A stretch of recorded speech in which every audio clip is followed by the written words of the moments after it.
Каба уулу Кожомкулдун туулган жылы боюнча так маалымат жок. Кээ бир эскерүүлөрдө 1888 жыл, айрымдарында 1889 жыл деп айтылат.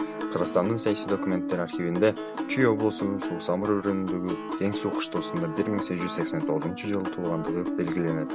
Ал эми жарыкка келген датасы интернет тармагында 1-январь деп берилип жүрөт. Балбандардын үй бүлөсүнөн чыккан Кожомкулдун атасы Каба Саяк урусунан чыккан балбан болгон.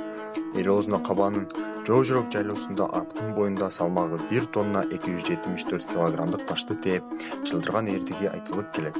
Ал мал чарбачылыгынан тышкары эр сайыш, күрөш, жеңишке түшүп оокаттанчу. Каба уулу Кожомкул кыргыз элинин сейрек кездешкен айтылуу балбаны. Ал болуп турган убагында бою 236 см, салмагы 164 кг болгон.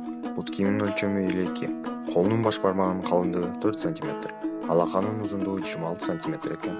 Кожомкул аны көтөрүп жүрө ала турган 2 гана ат минген деп айтылат.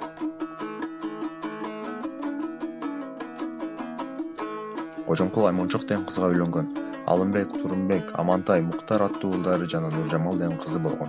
Анын Алымбек жана Турунбек деген уулдары ордунун айына бир күндө чарчап калышкан. Кожомкулдун ошол балдарынан үмүтү чоң болгон дешет. Алар 5-6 жашында топокту көтөрүп ойношчу экен. Аларга көз тийген деп айтылат.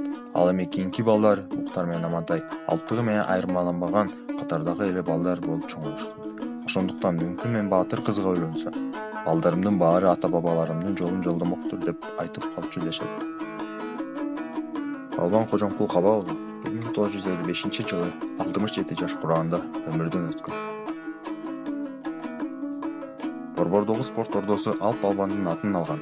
1962 жылдан тартып Борбор каалабызда эркин күрөш боюнча Кожомкулдун элесине арналган эл аралык мелдеш өткөрүлүп келет. Ал эми 1993 жылы Бишкекте Ленин атындагы спорт ордосун Каба уулу Кожомкулдун атына которуу жөнүндө мыйзам чыккан.